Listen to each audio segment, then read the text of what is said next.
My name is Christine Betker, and this is my classroom management and behavioral support system description done in Google Slides. I am a EBD special education teacher hired on Variance for grades 1 through 4. And I'm going to click through these slides, moving at a quicker rate than I just did to get through them. So this is kind of a different the overview of things covered in the slides, assessing the classroom environment, class-wide expectations. So under the umbrella of the whole school, so based off of our PBIS matrix, and my rules are designed under that and built off of the school's expectations to develop my own classroom routines and structures to create unity for the students in all locations. Behavior statement.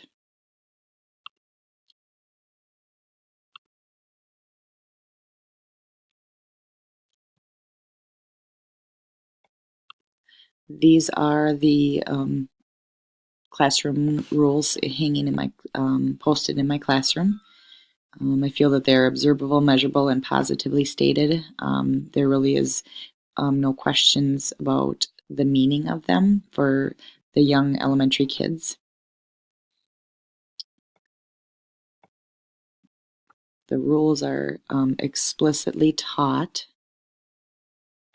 and what I expect the students, how they act in my classroom.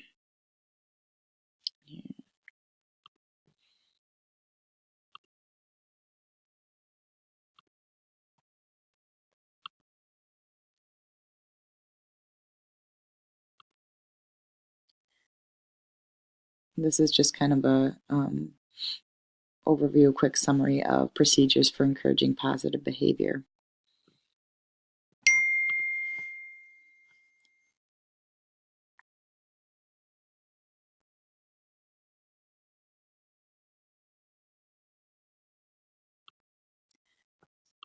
So attached here is an example of a point sheet that I use with one of my students. This is filled out, and later you'll see in my schedule for my classroom. I have a check-in with students. Sometimes it's me, sometimes it's a paraprofessional, but we fill this out with them. A certain amount of points are filled out before the day starts. This particular student, which they're all different, she's working towards reward time when she has 3 stickers. There's a calendar for each month in my room, and once she, if she makes this is a daily point sheet. If she makes this goal at the end of the day, she puts a sticker on my calendar. When she has 3 of them, whenever that occurs, she can pick from her reward list that we have created together, along with the paraprofessional, myself, and classroom teacher. So this is what motivates her based off of her ideas, my ideas, and the classroom teacher. And then these are her built-in breaks for the day per her IEP. A lot of these things are also kind of related to the goals that she has in her IEP. I used different rating systems. This is fairly simple. It is changed from my rating scale 1 through 4 from some of the other ones. So, but I do a percentage of how many yeses they can get, and I calculate 70%, which I consider a good day for the students.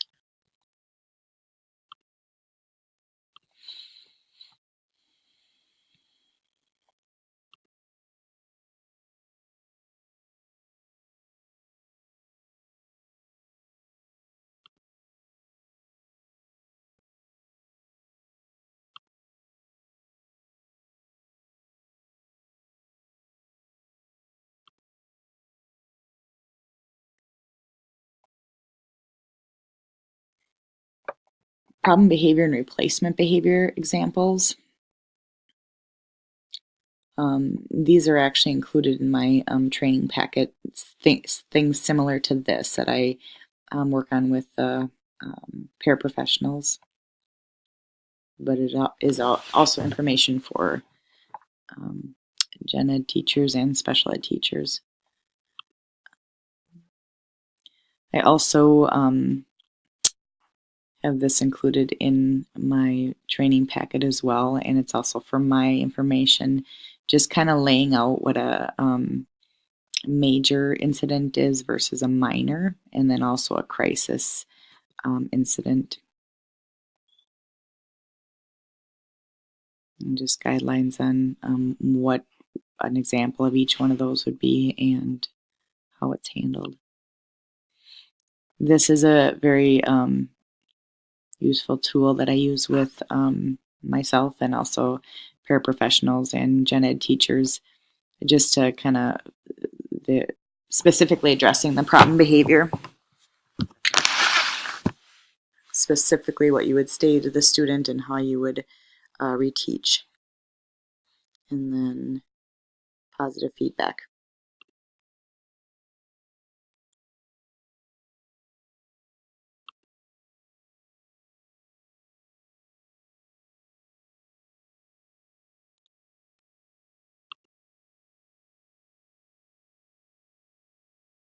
This is a checklist that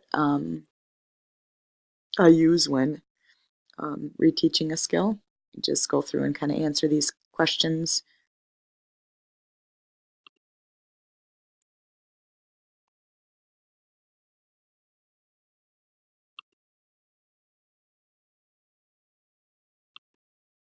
Social skills instructions. I provided the link for the base of what I do in my room for social skills pullout. I use these steps from Boys Town on certain skills. And this is just a template I've created that each student, majority of them, we go through all of them at some point, but we cut these out and we glue them onto a little interactive notebook, and a copy is given to the teacher and the paraprofessional as well. And as we're learning them, we each one we model it, looks like, sounds like, feels like, role play, things like that. This is a worksheet we do together that we define what each one of these skills and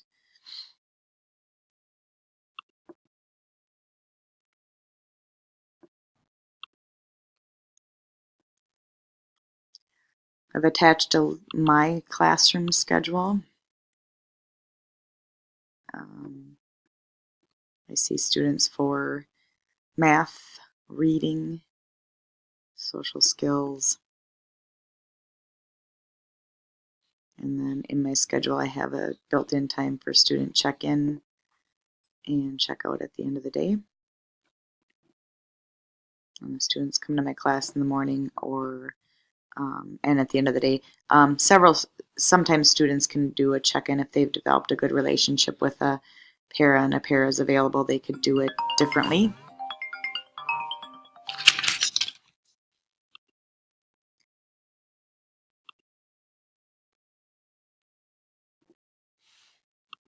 In this slide, I've just kind of created some documents that I have found useful that I use for planning or for my classroom management.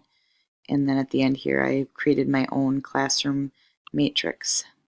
So this is the Tim Lewis, comes from him. And I have found this list to be very helpful in designing my classroom matrix. This one. Again, some things I wrote down for things I need to cover.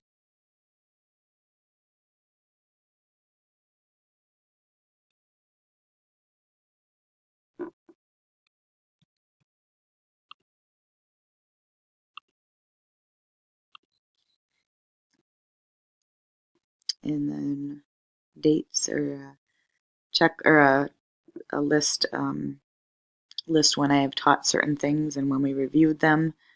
what needs to be taught and the steps for them.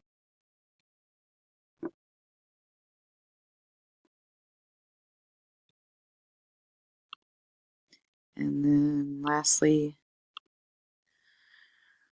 this is what's posted in my room. And this is for sure a working document that is kind of always changing.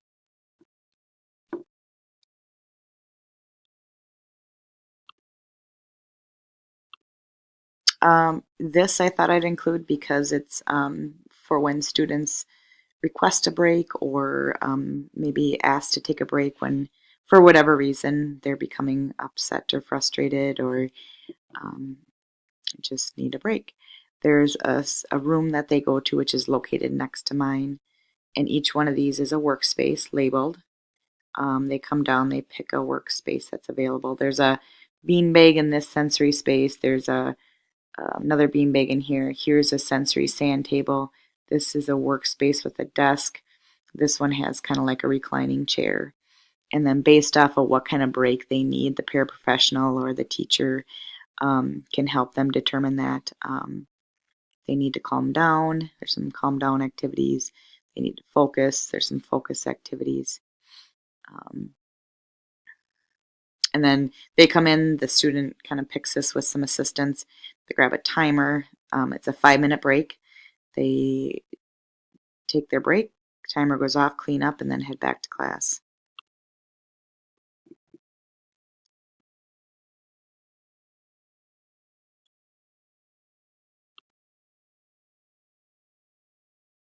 Just kind of a self-assessment for I use that I have found to be helpful on active supervision.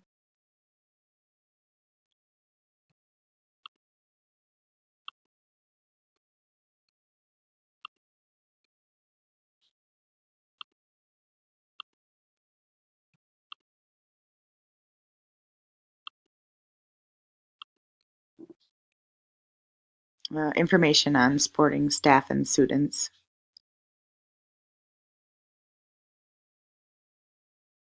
Relationship is huge.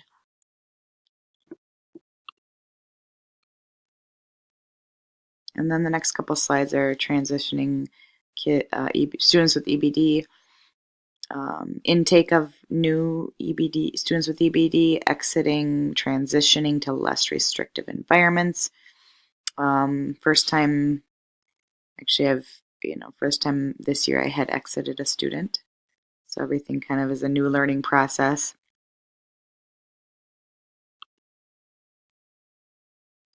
Intake information that I found useful. Information for a new student, setting up a new student. Things to consider.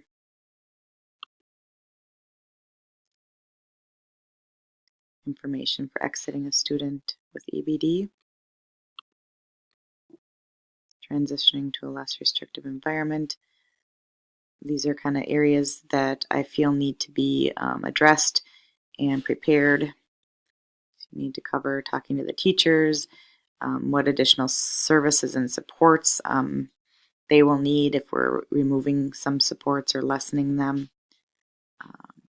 Getting the student ready, preparing them, what it'll look like for them, talking about it with them. Parents definitely need to know and involved, and then school leaders.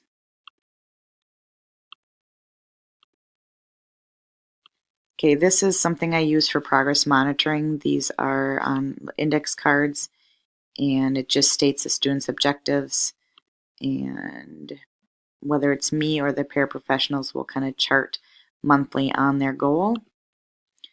Behavior point sheets. I'm running short of time, but it is similar to the one I showed in the beginning, so I'm not going to open it up.